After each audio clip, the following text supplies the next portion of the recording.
हो जलवायु, जो कि जियोग्राफी का था। एंड आज हम उसका अगला चैप्टर करने वाले हैं। जैसे कि मैंने आपको बताया था कि पहले हम जियोग्राफी के सारे चैप्टर्स कंप्लीट करेंगे एंड उसके बाद हम अपने दूसरे जो है बुक पे जाएंगे, यानी कि या हिस्ट्री भी पढ़ सकते हैं या सिविक्स भी पढ़ सकते हैं मतलब। तो आज पढ़ने वाले हैं चैप्टर 5 प्राकृतिक वनस्पति तथा वन्यजीव। मेनली ये जो तो देखो आज हम पढ़ने वाले हैं चैप्टर 5 जो कि प्राकृतिक वनस्पति तथा वन्य जीव के बारे में। इसमें हम वर्ल्ड के बारे में बात करेंगे और अपनी इंडिया की भारत के बारे में बात करेंगे। सबसे पहले तो हम समझते हैं कि जो प्राकृतिक वनस्पति है वो है क्या। प्राकृतिक वनस्पति जैसे समझते हैं कि जो नेचुरल है, जो बिना इंसानों के द्वारा उगाई गई, जैसे कि हम लोग अनाज उगाते हैं, गेहूं हो गया, चावल हो गया, और जो भी मतलब धान हो गया, गेहूं हो गया, और भी दाल हो गई, तो ये सब क्या है, प्राकृतिक वनस्पति नहीं है। क्यों? क्योंकि ये इंसानों द्वारा उगाई जाती है। लेकिन जो वनस्पति खुद ब खुद उगाती है, जैसे खरपतवार हो गया, बीड्स बोलते हैं ना, खेतों में खरपतवार उग जाती हैं, और भी कई चीजें होती है, जंगलों में अपने आप घासें उग जाती हैं, और पेड़ भी कई सारे अपने आप उग जाते हैं अलग अलग प्रकार के, जिसमें इंसानों का कोई भी रोल नहीं होता। दैट इज कॉल्ड प्राकृतिक वनस्पति, उनको कहते हैं प्राकृतिक वनस्पति। और पहले तो पढ़ेंगे इंडिया के बारे में थोड़ा सा। तो इंडिया में देखो लगभग 47,000 प्रकार के पौधे पाए जाते हैं। कितने? 47,000 प्रकार के विभिन्न जातियों के, यानी कि 47,000 पौधे नहीं, 47,000 टाइप्स के। टाइप्स मतलब प्रकार। जैसे पौधा तो सिर्फ एक ही है, जैसे तुलसी का अलग, सनफ्लावर अलग, और कमल का पौधा अलग, आम का पौधा अलग, पीपल का अलग, हर अलग अलग प्रकार के पौधे पाए जाते हैं। ऐसी 47,000 प्रकार के पौधे पाए जाते हैं अलग अलग जातियों के, अलग अलग चीजों के। अब फूल क्या है? फूल कितने प्रकार के पाए जाते हैं? लगभग 15,000 के। गुलाब हो गया, हमारा सूर्यमुखी हो गया, जैसे अनेक फूल जो है लगभग 15,000 प्रकार के कहाँ पाए जाते हैं? हमारे सिर्फ भारत में। और अगला क्या है? जानवर। यहाँ पे लगभग 90,000 प्रकार के जानवर पाए जाते हैं। अब मैं थोड़ा बताऊंगा। देखो पौधे भी कई ऐसे हैं, फूल भी ऐसे हैं, जानवर भी, जो कि हमारे भारत में इससे भी ज्यादा हुआ करते थे कई समय पहले, ठीक है, या हमारे भारत का पूरे विश्व में कई ज्यादा हुआ करते थे।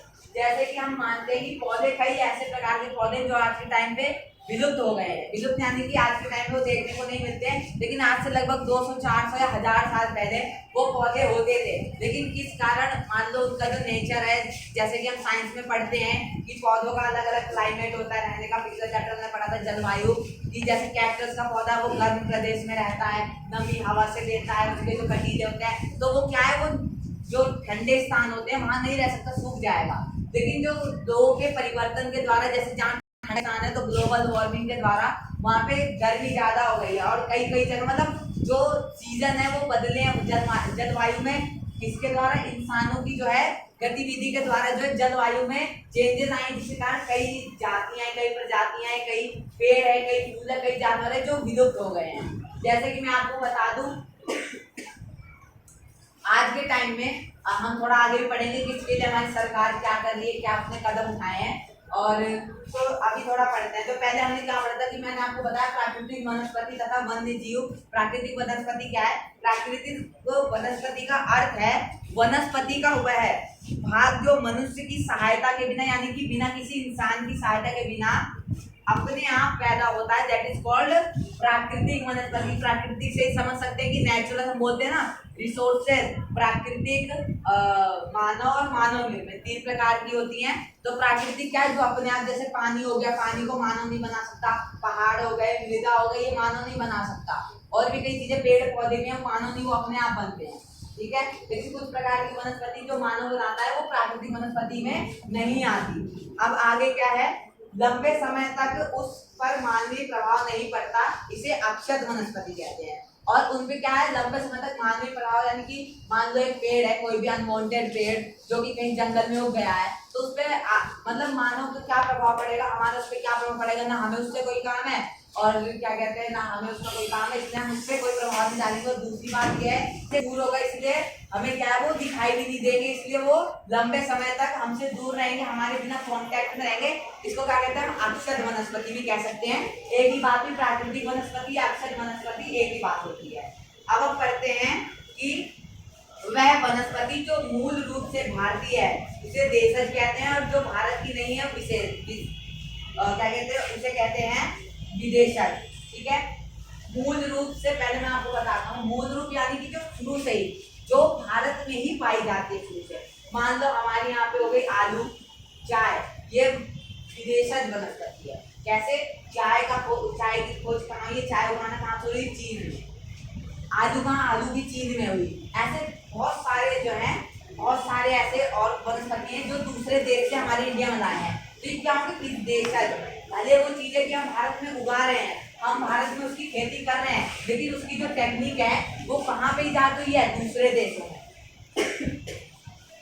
लेकिन कुछ ऐसी वनस्पति है जो हमारे भारत में जिसकी खोज हुई, भारत में जिसको उगाना शुरू करा गया, और ऐसी भी कई वनस्पति जिनको जो शुरू से भारत में हो रही है, जिसको हम दूसरे विदेशों से हमने उगाना नहीं सीखा, तो वो क्या होगी? देशज। समझ आ गया आपको? देशज जो क्या है? मूल रूप से भारत में होती है। और ये हमारा हो गया विदेशज।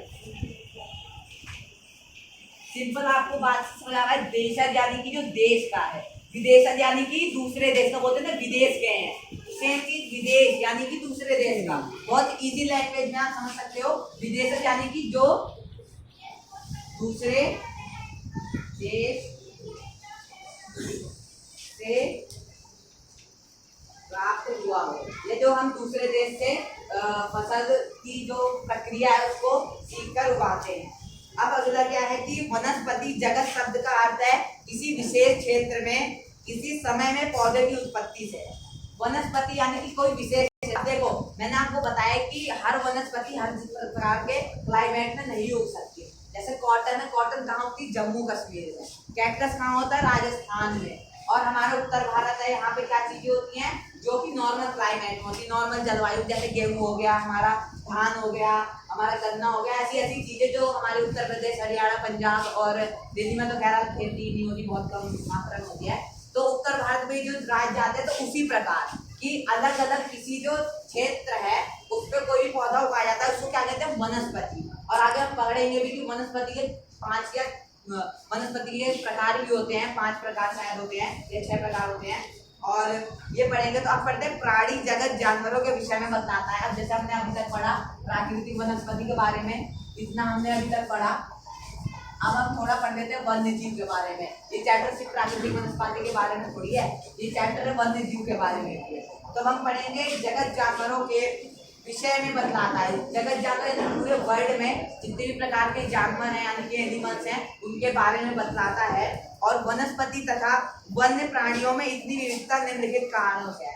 अच्छा, विविधता क्या आपको पता है? क्या कारक होते हैं? कारक मतलब किसी भी चीज को जो इफेक्ट करते हैं, किसी चीज को प्रभावित करते हैं, उसके कारक क्या होते हैं? हमारे देश में हर प्रकार की फसल क्यों नहीं उगाई जाती? हमारे देश में हर प्रकार के जानवर क्यों नहीं पाए जाते? इनके भी कुछ कारक हैं। हमारे देश की जलवायु भी एक कारक है, हमारे देश का भूभाग भी एक कारक है, हमारे देश में उगने वाली फसल भी एक कारक है। कई सारे कारक है, लेकिन मुख्य कारक क्या है? भूभाग है मुख्य कारक, और एक क्या है? तापमान। ठीक है, भूभाग और तापमान जो है वो मुख्य कारक है। किस चीज का मुख्य कारक है? वनस्पति और उसका। अब देखो पहले हम थोड़ा सा पढ़ते हैं। देखो हमारा टॉपिक है धरातल। धरातल के अंदर कुछ चीजें आती हैं। पहली चीज है हमारी भूभाग, दूसरी हमारी जो चीज है वो है मृदा, मृदा यानी कि मिट्टी, और जो हमारा तीसरी चीज है दैट इज कॉल्ड तापमान यानी कि टेम्परेचर, और जो चौथी चीज है वो है हमारा सूर्य का प्रकाश, सूर्य का प्रकाश यानी कि सनलाइट, और है वर्षण यानी कि वर्षा, बारिश। ठीक है, तो इनमें देखो पहले हम थोड़ा पढ़ते हैं। देखो धरातल में जो हम पहले पढ़ेंगे भूभाग। भूभाग क्या होता है? उपजाऊ भूमि पर प्रायः कृषि की जाती है। प्रायः यानी कि प्रेजेंट में उपजाऊ भूमि पर जहाँ पे मिनरल्स हो। कोई इंसान ऐसी भूमि पे तो खेती करेगा नहीं कि भाई मतलब उसने 10,000 20,000 1 लाख रुपए फूक दिए और पता चला उसमें से बीज नहीं निकले, उसमें फसल ही नहीं हुई, उसका तो नुकसान हो गया, उसने कहीं से उधार लेके करा हो, या मान लो उसकी बचत भी हुई हो, तो 1 लाख रुपए कम रकम थोड़ी होती है। अपने बहुत बड़े एरिया पे करा और जब वो जमीन उपजाऊ ही नहीं है, जब उसके अंदर मिनरल्स ही नहीं है, उसके अंदर वो पोषक तत्व नहीं है जो प्लांट को चाहिए होते हैं, जिससे फोटोसिंथेसिस करता है, तो फिर फायदा ही क्या इतने पैसे लगाने का। तो आज के टाइम में जो कृषि है वो उपजाऊ फसल, आजकल कभी भी जो कृषि होती है वो एक उपजाऊ मृदा में होती है, और उसी को हम एक भूभाग कहते हैं। उबड़ तथा असंख्य भूभाग पर जंगल तथा घास के मैदान। देखो कभी भी आपने खेत देखा होगा, कभी भी खेत देखा होगा, तो आपने ये देखा है कि खेत इधर से यहाँ से नीचे है, फिर यहाँ से ऊपर है, यहाँ से नीचे, फिर ऐसे ऐसे नहीं होता, बिल्कुल नहीं होता। क्यों? क्योंकि खेत जो है एकदम समतल होता है, और जो समतल जगह नहीं होती जैसे पहाड़ वाले एरिया हो गए या और कई जगह, तो वहाँ पे क्या होता है, मैदान होते हैं, वनस्पति होती है। और पहाड़ों में किस तरह से खेती की जाती है, पहाड़ों में की जाती है टेरेस्ट्रियल फार्मिंग, जिसको हम हिंदी में बोलते हैं सीढ़ी नुमा खेती। उसमें क्या होता है, उसमें कुछ ऐसे खेत होते हैं सीढ़ी की तरह बने होते हैं खेत, यानी कि ऊपर एक खेत है, उसके नीचे एक खेत है, उसके नीचे एक खेत है, उसके नीचे एक खेत है, उसके नीचे ऐसे। तो देखो भूभाग मैंने बताया कि भूभाग क्या होता है। अब पढ़ेंगे थोड़ा हम मृदा के बारे में। मृदा भी भूभाग का एक हिस्सा है। मृदा यानी कि मिट्टी, मैंने बताया है मिट्टी भी अलग अलग प्रकार की होती है। विभिन्न स्थानों पर अलग अलग प्रकार की मिट्टी पाई जाती है, कहीं पर काली मिट्टी, कहीं पर लाल मिट्टी, कहीं पर भूरी मिट्टी, अलग अलग प्रकार की मिट्टी पाई जाती है। पथरीली मिट्टी, रेतीली मिट्टी, बहुत सारे मिट्टी के टाइप्स होते हैं, ठीक है। जो विभिन्न प्रकार की वनस्पति का धारा, हर प्रकार की वनस्पति हर प्रकार की मिट्टी में नहीं उग सकती, ठीक है। किसी वनस्पति की किसी फसल को उगने के लिए तो देखो मैंने आपको बताया मृदा क्या है। मृदा हर जगह पे अलग अलग प्रकार की होती है, और हर मृदा में हर प्रकार की फसल नहीं उग पाती, ठीक है। एक तो कुछ वहाँ पे क्लाइमेट पे भी डिपेंड करता है, उस मृदा के अंदर कितना मिनरल्स है, कौन से फसल को कितना मिनरल चाहिए, कौन सी वनस्पति को कितना मिनरल चाहिए ग्रो करने के लिए, उस पर डिपेंड होता है। अब पढ़ेंगे तापमान। वनस्पति की विविधता तथा विशेषताएं तापमान और वायु की नमी पर भी निर्भर करती हैं। मैंने आपको बताया कि जैसे राजस्थान में कटीले पेड़ होते हैं, यानी कि कैक्टस, जो तो देखो जो कैक्टस होते हैं, ये हमने पढ़ा था साइंस में भी, कि कैक्टस जो है ये कैसे सर्वाइव कर लेते हैं इतने गर्म देश में जहाँ बारिश भी नहीं होती। किस प्रकार? हवाओं से ये नमी लेते हैं। हवाओं के अंदर जो थोड़ी बहुत एयर होती है, ये अपने इसके द्वारा, जो यहाँ इनके अंदर स्टोमेटा होते हैं, हमने पढ़ा था छोटे छोटे छेद होते हैं, उसके द्वारा ये क्या करते हैं, हवा से नमी लेते हैं, और इनकी जो जड़ें होती है वो अंदर मिट्टी से भी नमी सोख लेती है, जिसके कारण ये सर्वाइव करते हैं। और इनके अंदर क्या होता है, जेली टाइप स्ट्रक्चर होता है, जिससे पानी बहुत कम जो है इवेपोरेट हो जाता है, स्टोमेटा के द्वारा बहुत कम इवेपोरेट हो पाता है। तो ये पढ़ा हमने। अब और कैसे तापमान में, अब देखो और भी कोई देश में, मान लो अगर हम वहाँ पे जाके आम की खेती करते हैं, राजस्थान में जाके तो क्या उगेगा, मतलब रेगिस्तान में अगर हम आम को लगा देते हैं रेतीली मिट्टी में, तो क्या उगेगा? बिल्कुल नहीं उग पाएगा। क्यों नहीं पाएगा? क्योंकि वहाँ का जो टेम्परेचर है तो वो इफेक्ट करेगा। दूसरी बात, वहाँ की मिट्टी इफेक्ट करेगी। तीसरी बात क्या कहते हैं, वहाँ की जलवायु इफेक्ट करेगी। तीनों चीज इफेक्ट करेगी, जिसके कारण वो नहीं उग पाएगा। अगर हम अपने घरों में रुई का पौधा उगाने की कोशिश करें, क्या उग पाएगा? नहीं, बिल्कुल नहीं, क्योंकि उसको कैसा क्लाइमेट चाहिए? ठंडा शुष्क क्लाइमेट चाहिए उसको, और वो क्लाइमेट कहाँ मिलेगा? जम्मू कश्मीर लद्दाख साइड इलाके में, ठीक है। अब हम थोड़ा सा पढ़ लेते हैं सूर्य का प्रकाश। हमने साइंस में पढ़ा है कि प्रोसेस होती है फोटोसिंथेसिस, जिसके द्वारा जो है पौधे अपना खाना बनाते हैं, जिसमें सूर्य का बहुत बड़ा रोल होता है। अगर हम पौधे को दो चार दिन सूर्य की रोशनी से अलग रख दे तो मुरझा से जाते हैं, चाहे हम उनको पानी दे। लेकिन अगर उनको हम धूप में रखेंगे तो वो खिले खिले से रहते हैं। क्यों? क्योंकि उनको जो है सूर्य की रोशनी जैसे हमें चाहिए होती है विटामिन डी, जैसे हम 2-4 दिन ना पीने तब भी इतना फर्क नहीं पड़ता, लेकिन जो पौधे हैं उनके लिए बहुत बड़ा ये होता है, क्योंकि उन्हें क्या होता है, उससे फोटोसिंथेसिस, जिससे वो अपना भोजन बनाते हैं। और जब वो भोजन बना ही नहीं पाएंगे, गैसेस एक्सचेंज कर ही नहीं पाएंगे और वाटर वेपर को रिलीज कर ही नहीं पाएंगे, तो वो मुरझा से जाते हैं। अब अगला क्या है, देखो हमने क्या क्या पढ़ा, तापमान पढ़ लिया, सूर्य का प्रकाश पढ़ लिया। अब पढ़ेंगे वर्षण। वर्षण यानी कि बारिश। बारिश क्या है? अधिक वर्षा वाले क्षेत्रों में कम वर्षा वाले क्षेत्रों की अपेक्षा सघन वन, यानी कि जो पेड़ों की डेंसिटी होती है वो ज्यादा होती है। मान लो कि जैसे अभी आप जाओगे कहाँ पे जाओगे, अमेज़न रेन फॉरेस्ट में जाओगे, अमेज़न जंगल में जाओगे, जो कि काफी बड़ा जंगल है। हमारे पूरी अर्थ का जो 21% ऑक्सीजन है, 21% ऑक्सीजन अमेज़न जंगल ही देता है। उसके पेड़ पौधे पूरे अर्थ का जो 21% ऑक्सीजन है वो हमें देते हैं। तो वहाँ पे आप जाओगे तो वहाँ पे जो पेड़ों की डेंसिटी होगी, सघनता जो होगी बहुत ज्यादा होगी। क्यों? क्योंकि वो रेन फॉरेस्ट है, वहाँ पे बारिश बहुत अधिक मात्रा में होती है। इस कारण क्या है, मिट्टी में नमी रहती है, जिसके कारण मिट्टियों पे भी जो है बड़े बड़े पेड़ पौधे को आते हैं, जिसके कारण कई बार तो सूर्य का प्रकाश जमीन तक भी नहीं पहुंचता। मतलब ऐसा लगेगा कि सूरज निकला ही नहीं, जबकि आप बाहर जाके देखोगे तो सूरज निकला होगा। इस तरह वो घेर लेते हैं पेड़ पौधे पूरे इलाके को। लेकिन जहाँ पे कम बारिश होगी वहाँ पे क्या होगा, पेड़ पौधे कम होंगे, थोड़ी दूर दूर में होंगे। आप एक एग्जाम्पल ले लो, मान लो आपने कोई जगह छोड़ दी, वहाँ पे बारिश हुई, कुछ दिनों तक आपने उसमें बीज डाल दिए, वो बीज उगे, पेड़ बने, फिर बारिश हुई तो धीरे धीरे क्या है वो बढ़ते जाएंगे। लेकिन अगर बारिश नहीं होगी तो धीरे धीरे कम होते जाएंगे या उतने ही रहेंगे सीधे मात्रा में। अब हमें क्या करना है, वन मनुष्य के लिए क्यों आवश्यक है, वन क्यों आवश्यक है। मान ले वैसे तो सब लोग जानते हैं, लेकिन मैं बताता हूँ कुछ और पॉइंट्स है जिनके कारण वन हमारे लिए आवश्यक है, यानी कि इम्पोर्टेंट है। इस प्रकार है, पहले तो वन से हमें ऑक्सीजन मिलता है, सबको पता है। वन में कई ऐसे पौधे पाए जाते हैं जिनसे मेडिसिन मिलती है, ठीक है। तो अब हम देखो, वन नवीकरण योग्य संसाधन है, नवीकरण योग्य संसाधन जो कि दोबारा बन सकता है, नवीकरणीय संसाधन होता है। आप पढ़ेंगे क्लास 10 में, आपने वो भी पढ़ा था कि क्लास 8 में पढ़ा था ना आपने साइंस में, एग्जॉस्टिबल और इनएग्जॉस्टिबल रिसोर्सेज, यानी कि जो दोबारा बन सके।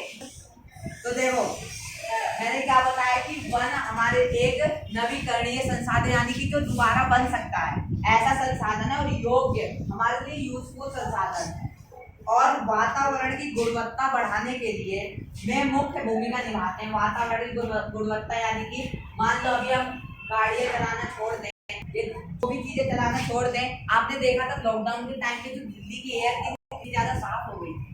क्यों?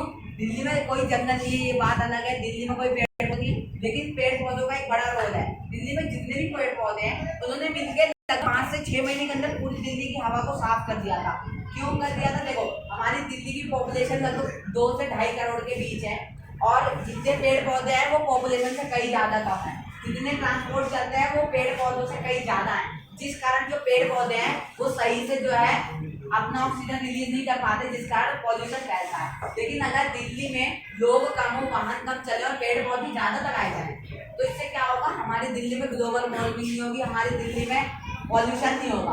आपने यूपी में देखा होगा, यूपी में पॉल्यूशन बहुत कम होता है या होता ही नहीं है। पहली बात तो क्यों नहीं होता, यूपी पंजाब हरियाणा, क्योंकि वो गाँव वाले इलाके हैं। वहाँ पे क्या है, वहाँ पे एक घर है तो वहाँ पे 100 पेड़ है, एक घर है तो मतलब एक गांव है तो गांव के बगल बड़ा सा जंगल है। तो ये चीज है इस कारण। अब ये स्थानीय जलवायु को प्रभावित करते हैं। मृदा अपर्दन, अपर्दन यानी कि मिट्टी का कटाव। जब आपने देखा होगा कि जब नदी यहाँ से बहती है, वहाँ की अगल बगल मिट्टी जो कट जाती है पानी के फ्लो के कारण। पानी जब बहता है उसके कारण वहाँ की अगल बगल की जो मिट्टी है वो क्या होती है, कट जाती है। अब वो कट जाती है, उससे क्या है, पेड़ उन्हें रोकता है, अपनी जड़ में जो मिट्टी को दबा कर रखता है, जिस कारण क्या है जो मिट्टी है वो बह नहीं पाती है। अब हम पढ़ेंगे थोड़ा सा वनस्पति के प्रकार। मैंने बताया था वनस्पति के प्रकार पढ़ेंगे, तो वनस्पति के प्रकार कुछ हमारे यहाँ पे 5 प्रकार के, मैंने आपको बताया था 5 प्रकार के होते हैं।